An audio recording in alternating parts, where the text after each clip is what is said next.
Miniature Market has thousands of board games at discounted prices. Click the direct link below for After Us or any other game.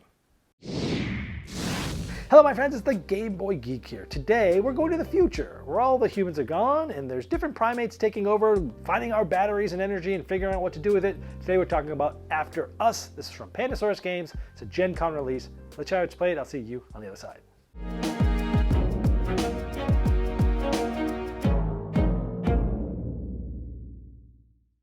After Us is a gorgeously illustrated game from Vincent Dutrait where you're going to be gathering different primates and placing them in any arrangement and trying to gain the benefits that you can link together. And each of these different primates have sort of different specialties. You'll also have some starting cards as well. The game's played over multiple rounds and you're trying to score points, and the first one to get past 80 points is going to be the winner. And that's pretty much what you're trying to do. Each player starts with their own board and their own 8-deck starting card. You can tell by this here. And you're going to draw 4 off the top of your deck, kind of like a deck building game, and you're going to place them in front of you into your display there. Now you can rearrange these cards any way you want, but what you're trying to do is link together boxes. Some of them are already here. So this one would just get you a battery, which is one of the resources. This would get you fruit. Actually, would get you a fruit here and a fruit here, 2 fruit, because you've linked and closed these boxes. This gets me nothing. This gets me nothing because it's not a closed box. This would get me a battery. This would get me these 2 resources, and so on and so forth. And so if this is the way we wanted this, we would go through, we'd gain the resources. It's best to basically put them on the cards. So for example, we have the fruits, we have the grains, we have the flowers, okay? So you go left to right and put them on those cards. Then we go to the second row. So now I could spend a grain and a battery to gain a point if I want to. So if I want, I could spend these and gain them. I might have some of my supply from previous rounds. This says I could spend 2 to get, well in this case, nothing. This is spend a fruit to get a point. This is spend a battery to get a point. And these don't link to anything, for example. So that could be what I could do. So I'm going to get these resources, or I could, now spend these to trigger these things as well. But again, you can rearrange this any way you want. So maybe I'll rearrange it this way, because here I'm going to end up getting 1, 2, 3 grains, because maybe I want to focus on grains this round, because I could put the grain for the battery, I can do a grain of fruit for, well, nothing, but maybe I want grain. So maybe we decide to do this. So here I've gotten all these resources. Here I could spend a fruit to get a point. Let's decide not to for right now. I could spend a grain to get a battery. Let's show you. I'm gonna hold on to it right now. I could spend a battery to get a point. And then that's it, because these are not linking to anything. So let's say we just stopped. Okay, this would be the end of the round. Now, everyone is doing this simultaneously. This game is mostly multiplayer solitaire. Once everyone's done, you'll go to the next phase. So in the next phase, you're going to be attracting new apes. Everyone has 4 of these tokens. You will secretly select one of these to place down. Once everybody's ready, everyone will flip it over. It's going to be one of the extra cool types of primates there. So I did the gorillas. So once everyone's done, you flip it over. Now, number 1, you're going to get this bonus. In this case, it's going to give me 2 rage. I'll talk about that in just a moment. But sometimes you might just get straight 2 points. Sometimes you can basically reactivate any frame that you have, because the chimps they mimic. Or here, maybe just get 2 batteries, right? So those are the abilities. Now, in addition to that, you can then purchase this type. So in this case, it is gorillas. Now, remember, I kept 3. I set this up for grains on purpose because we have 3 of them.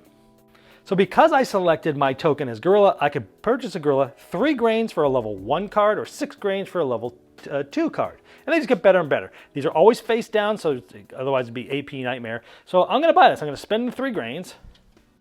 So again, now the cool thing is, in this deck building, this goes right on top of your deck, which means you're going to get it next turn. Now I've spent these 3, so this goes back to the supply. The rest of these, I can just basically hold on. These are mine that so I'm sort of storing these up for the future turn. Now here's the other cool thing, is I went up 2 on rage. Let's tell you about rage. Let's just say I had 2 going into this turn. I did this, I get 2 more rage, I have 4. It takes 4 rage and you can discard a card. Well, this is kind of cool, right? So I can spend my 4 rage, you can do this anytime. And let's say I'll get rid of this one, okay? So this goes out of the game. Why would you want to do that? Because these are your starting cards, and over the course of the game, you're gonna be getting better cards, and you want to thin out your deck, like normal deck building. So there's one other thing that's gonna happen before we discard our cards and start a new round, because every other player also played one of these. Let's say one of my neighbors played this and one of my other neighbors played this.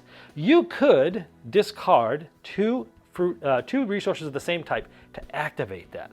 So I could have gotten rid of these to get 2 batteries, or I could have gotten rid of these to activate a frame again. And that's why sometimes you keep extra resources and not turn them into points, because maybe you want to do some other abilities, but again, it's just your neighbors. This is the only interaction in the entire game with other players, is possibly spending 2 resources of the same to use the action on their sort of token that they selected.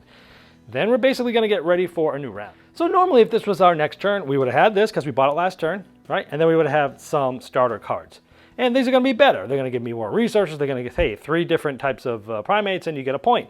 This is for free, which is kind of cool. This does not allow us to do it, but let me show you what some of the better cards sort of look like.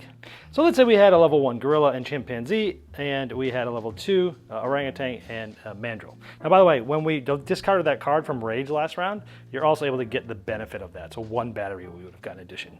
So here, let's check this out. Look at this. So you could arrange them again any way you want, but here I would have gotten, you know, one of these and one of these. I would have gotten one of these, one of these, one of these and one of these, 2 batteries, one of these and one of these, one of these, one of these. If I have at least 3 different types of primates, I get a point. Good. These for 3 points. This for 2 points. This battery for this. This is for free. I get 2 points. 3, yep, I get 2 points. This for free, I can redo anything. Well, this is going to give us, do I have these resources? No? Okay, how about this? No, how about just this? I'll take the 2 points because I have 3.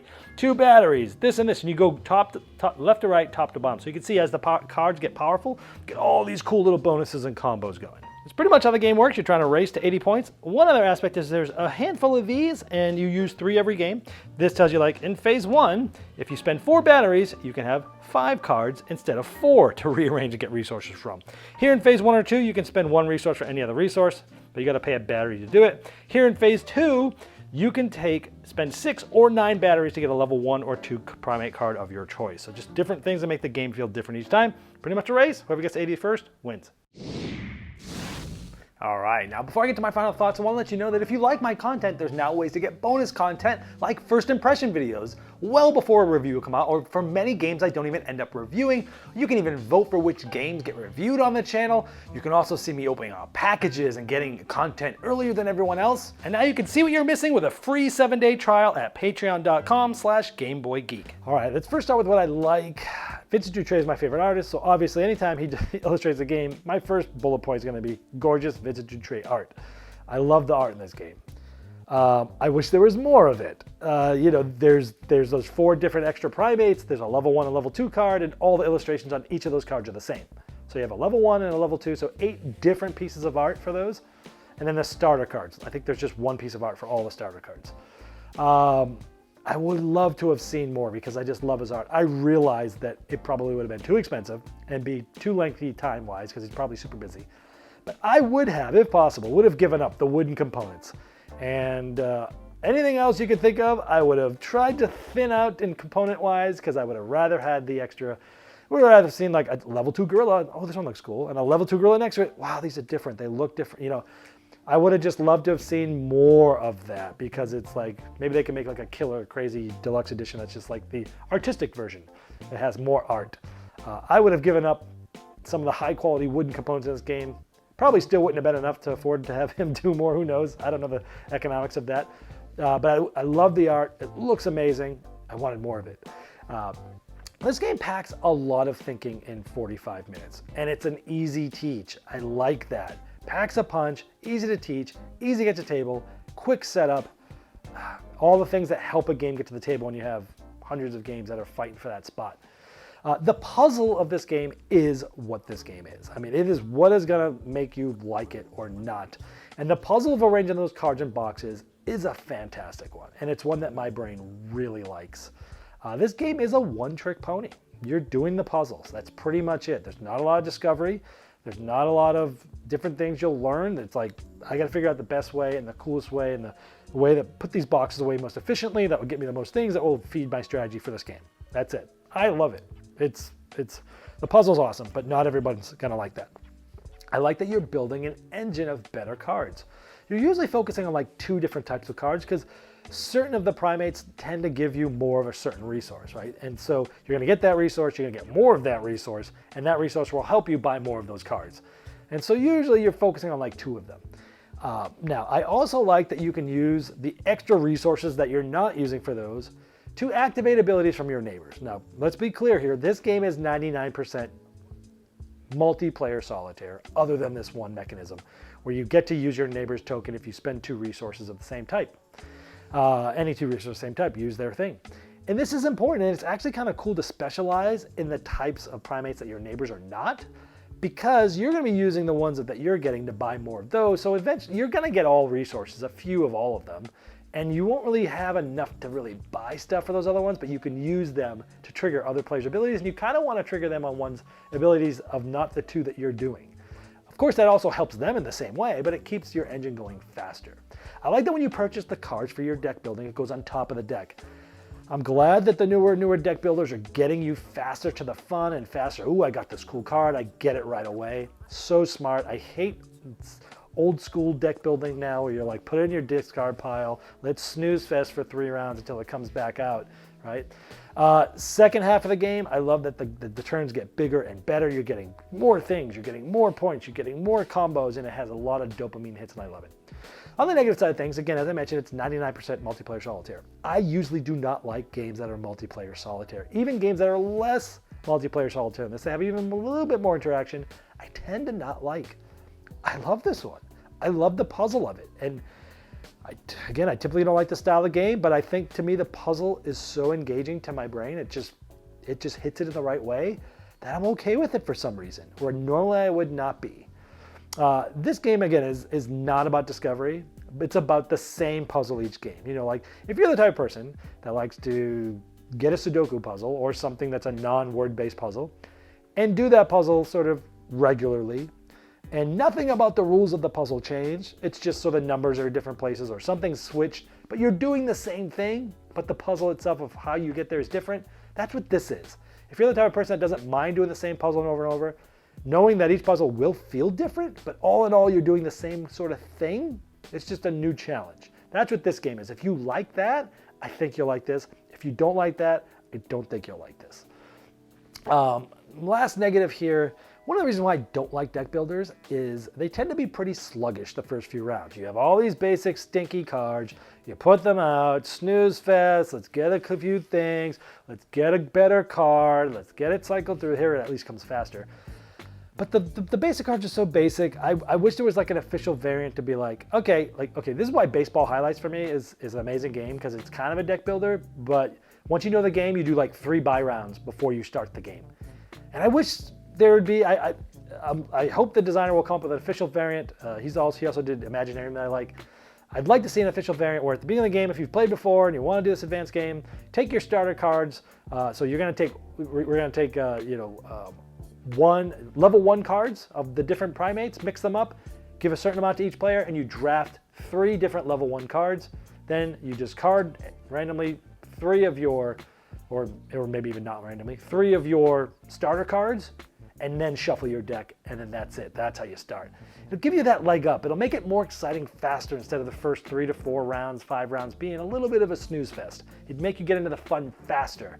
I'd like to see that advanced variant here, because the starting cards just aren't very fun in deck building games. So why are we doing this? Why don't we just jump to the fun chase faster? But with all that being said, I really like this game. I think after watching this, you should know if this is a game for you or not. This has been a Game Boy Geek, breaking down barriers, growing relationships to board games, helping you find the next one you love. And because I love this game, because the puzzle is so attractive to me, and it's a game that I've been thinking about after I've been playing it, that doesn't happen often, it is going to get a Saxophone Saturday, which means I'm keeping it in my gaming library. So let's hit it.